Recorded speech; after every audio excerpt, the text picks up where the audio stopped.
ఓం శ్రీ సాయినాథాయ నమః. సాయిబాబా యొక్క జీవిత చరిత్ర మొదటి అధ్యాయం. మానవ మేధస్సుకు అందని ఈ విశాల విశ్వంలో భూమి ఒక చిన్న గ్రహం. అనేక జీవనదులు, పర్వతాలు, అరణ్యాలు, మహాసముద్రాలతో కూడిన ఈ భూగ్రహంపై అనేక క్రిమికీటకాదులు, పశుపక్షులు, ఇతర జీవ జంతువులతో నిండిన 84 లక్షల జీవరాశులలో మానవుడిది శ్రేష్టమైన జన్మ అని, ఉత్తమమైన జీవితం గడిపే అవకాశాలు గల జన్మ అని అనేక మంది మహాత్ములు పరిశీలించి నిర్ణయించారు. ఇంతటి పవిత్రమైన ఈ మానవ జన్మ యొక్క యథార్థ విలువను గుర్తించలేక మనిషి అహంకార అజ్ఞానాలకు లొంగిపోయి తాను అశాంతికి గురి అవడమే కాకుండా తన చుట్టూ ఉన్న ఈ సృష్టిని అంతటినీ అల్లకల్లోలపరుస్తున్నాడు. దీనికి కారణం ఏమిటి? దీనిని మనం ముందు తెలుసుకోవాలి. ఇంకా కొంత ముందుకు వెళ్ళి మానవ జన్మ భూమి మీదకు ఎలా వచ్చింది అని ఆలోచిస్తే జీవ పరిణామ సిద్ధాంతం ప్రకారంగానే మనిషి మొదట భూమిపై జన్మించి ఉండవచ్చు. ఈ సిద్ధాంతము ప్రకారము మొట్టమొదట ప్రాణికోటి జన్మ నీటిలో ఏర్పడి కేవలం జలచరాలుగానే ప్రాణులు ఉండేవి. ఆ తరువాత జలచరాలు భూచరాలుగా ఉండేవి. అంటే నీటిలోనూ భూమి మీద కూడా తిరగగలిగిన ప్రాణులుగా ఉండేవి. ఆ తర్వాత క్రమంగా భూచరాలు అంటే భూమి మీద మాత్రమే నివసించగల ప్రాణులు అభివృద్ధి చెందాయి. వాటిలో నుండే వివిధ రకాల జంతువులు అభివృద్ధి చెందాయి. అలాంటి జంతు జన్మ నుండి అభివృద్ధి చెందిన స్వరూపమే మానవుడు. ఈ సిద్ధాంతం ప్రకారమే మన దశావతారాల క్రమాన్ని కూడా నిర్ణయించారు. మత్స్యావతారము అంటే చేప రూపంలో భగవదవతారం. చేప కేవలం నీటిలో మాత్రమే ఉండే ప్రాణి. ఆ తరువాత కూర్మావతారం అంటే తాబేలు రూపంలో దైవం అవతరించిన రూపం. తాబేలు ఎక్కువగా నీటిలో ఉన్న కొంతకాలం భూమి మీద కూడా నిశ్చలంగా ఉండగల ప్రాణి. ఆ తరువాత మార్పు వరాహావతారం, పంది రూపంలో దైవం జన్మించడం. పంది భూమి మీదనే ఉండే జంతువైన నీటిలో కూడా ఉండగలదు. తరువాత మార్పు నృసింహావతారం, ఇది భూమి మీద మాత్రమే ఉండగల జంతు స్వరూపం. ఆ తరువాత వామనావతారం, ఇది మానవ ఆకారం మూర్తీభవించిన దైవరూపం. రామకృష్ణాది తరువాత మానవ అవతారాలు అభివృద్ధి చెందిన మానవత్వపు విలువలకు, మానవునిలో గల దైవగుణాలకు పరాకాష్ట. మన పెద్దలు నిర్ణయించిన దశావతారాల ఈ క్రమాన్ని జాగ్రత్తగా పరిశీలిస్తే సైన్స్ చెప్పే పరిణామ సిద్ధాంతానికి ఖచ్చితంగా సరిపోతున్నది. ప్రాణికోటి మొదట నీటిలో పుట్టిందని, అవి క్రమంగా భూమి మీదకు వచ్చి భూమి మీద గల వాతావరణంలో కూడా బ్రతకడం నేర్చుకున్నాయని, ఆ విధంగానే అనేక జంతువులుగా ప్రాణులు మారాయని, అలా మారిన జంతువులలో మానవుడు కూడా చాలా అభివృద్ధి చెందిన ఒక జంతువేనని ఈ సిద్ధాంతం చెబుతున్నది. అయితే ఈ మానవుడు తన బుద్ధిని ఉపయోగించి ఆలోచించడం మొదలుపెట్టాడు. అందరూ కలిసి సుఖంగా జీవించే సాంఘిక జీవితాన్ని ఏర్పాటు చేసుకున్నాడు. ఈ సమిష్టి జీవితం సుఖంగా ఉండటానికి తన అనుభవంతో కూడిన కొన్ని కట్టుబాట్లను, నియమాలను క్రమంగా ఏర్పాటు చేసుకుంటూ వచ్చాడు. భూమి మీద గల వివిధ ప్రాంతాల్లో నివసించే ఈ మానవ జాతి వాళ్ళ ప్రాంతాల్లో గల దేశకాల వాతావరణ పరిస్థితులను బట్టి వాటికి అనుకూలంగా జీవన పద్ధతులను, కట్టుబాట్లను క్రమశిక్షణగా అలవాటు చేసుకున్నారు. ఈ అలవాట్లు కాలక్రమేణా ఆచారాలుగా మారాయి. ఈ ఆచారాలు బలపడిపోయి అవి మతాలుగా మారినాయి. ఎవరి మతాన్ని వారు గట్టిగా అభివృద్ధి చేసుకున్నారు. శక్తికి యుక్తి తోడైన సమర్థులు పాలకులుగా, నాయకులుగా నిలిచారు. బలం ముందు మతం తలవంచవలసిన స్థితి అన్ని మతాల్లోనూ వ్యాపించినది. మతం బలాన్ని అనుసరించవలసిన పరిస్థితులు అన్ని మతాలలోనూ ఏర్పడ్డాయి. బలవంతులైన నాయకులు మతాన్ని అడ్డుగా పెట్టుకొని పరదేశాలపై దండెత్తడంతో పాటుగా పరమతాలపై కూడా క్రమంగా తమ ఆధిపత్యాన్ని నిరూపించుకునే ప్రయత్నం తెలియకుండానే చేశారు. ఇది ప్రపంచ చరిత్ర మనకు నిరూపిస్తున్న నగ్న సత్యం. ఇదే పద్ధతిలో పుణ్యభూమి, కర్మభూమి అయిన మన భారతదేశంలోకి అనేక మతాలు ప్రవేశించాయి. ఎవరి మతాన్ని వారు వారి వారి పరిపాలనా కాలంలో అభివృద్ధి చేసుకున్నారు. ఇలా అభివృద్ధి చెందినవే ఈనాడు మన దేశంలో గల మహమ్మదీయ, క్రైస్తవ మతాలు. మతం అనేది క్రమశిక్షణ కోసం ఏర్పాటు చేసిన కొన్ని నియమాలు, ఆచారాలు మాత్రమే, కానీ వేరేమీ కాదు. అయితే ఈ 20వ శతాబ్దపు చివరి రోజులలో మన భారతదేశంలో కూడా మతం పేరిట ఉగ్రవాదాలతో కూడిన అలజడులు, అరాచకాలు, మారణ హోమాలు జరిగి అవి రాజకీయాలుగా రూపుదాల్చడం సాయి భక్తులంతా జాగ్రత్తగా గమనించాలి. మతం మంచిదే, అయినా ఆచరణలో ఆమోదయోగ్యమైన శాంతి మార్గాన్ని అనుసరించాలనేది హిందూ మత ముఖ్య ధర్మం. ఒక దేశంలో ఒకే మతం ఉండాలనేది నేటి దేశకాల పరిస్థితుల ప్రకారం హర్షదాయకమైన ఈ లక్ష్యాన్ని సాధించడంలో ఆచరించే మార్గాలు సర్వ మతాలకు హర్షదాయమైన సంపూర్ణ ప్రేమ మార్గం గురించి ముందు ముందు తెలుసుకునే ప్రయత్నం చేద్దాం.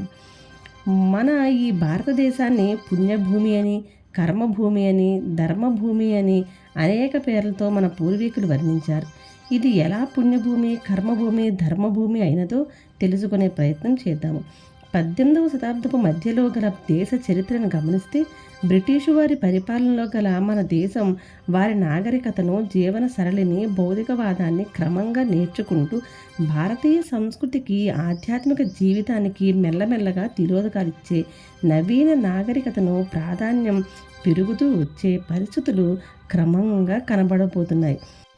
ఇలాంటి స్థితిలో ఈ పుణ్యభూమి అయిన భారతదేశాన్ని రక్షించే ఆదిదేవతలు, అష్టదిక్పాలకులు, ఇక్కడ గల పంచభూతాలకు నిలయమైన భూదేవి అందరూ కలిసి విష్ణుమూర్తి దగ్గరకు వెళ్ళి ఇలా తమ బాధలను చెప్పుకున్నారు.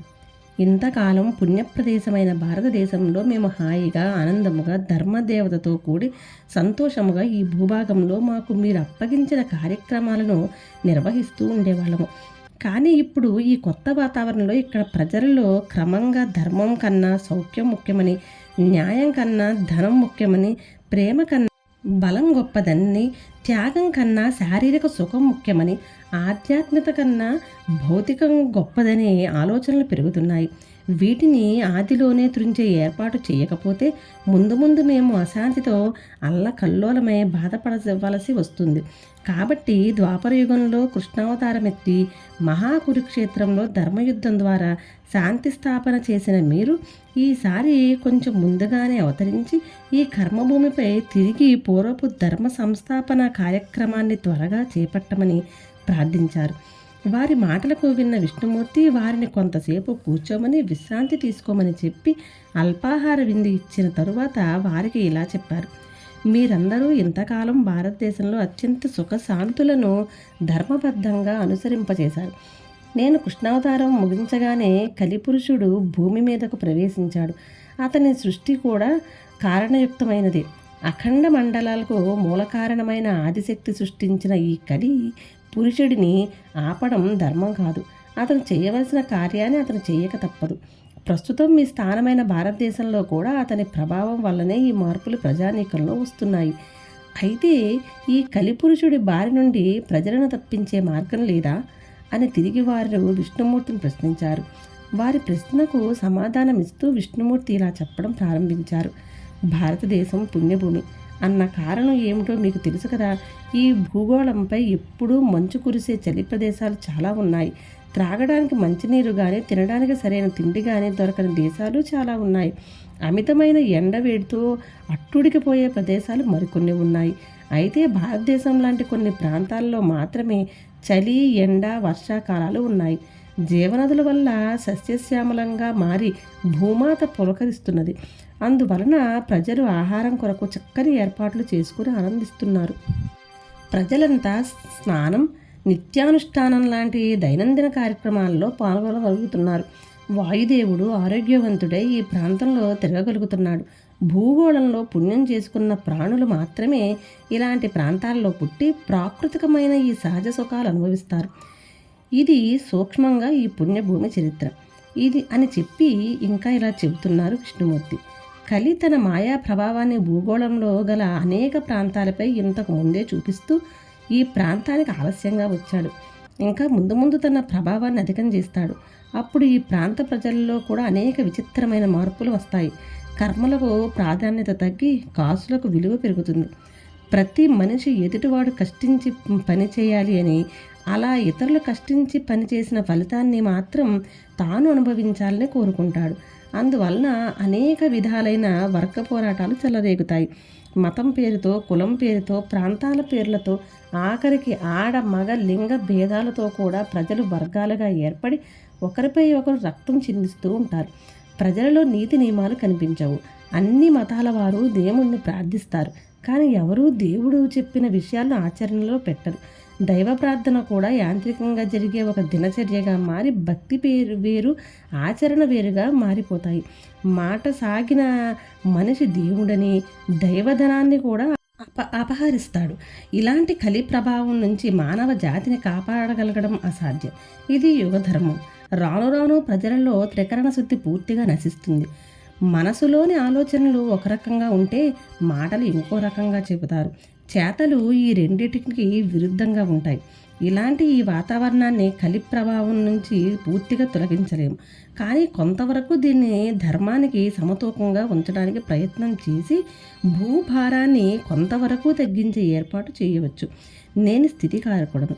మనిషి సృజనాత్మకతను పెంచుకోవడం వలన నా పని ఎక్కువైనది. అందువలన మీరు పరమశివుని వద్దకు వెళ్ళి ఆయనను ప్రార్థిస్తే ఆయన తన పూర్ణ అంశతో త్వరలో మీ ప్రాంతంలో పుట్టి అజ్ఞానులైన అక్కడి ప్రజలకు జ్ఞానబోధ చేసే సాధారణ సద్గురు రూపంలో జన్మించి దత్తావతార పద్ధతిలో తన మహిమల ద్వారా శాంతి స్థాపన చేస్తారు అని చెప్పి వారిని శివుని వద్దకు పంపారు.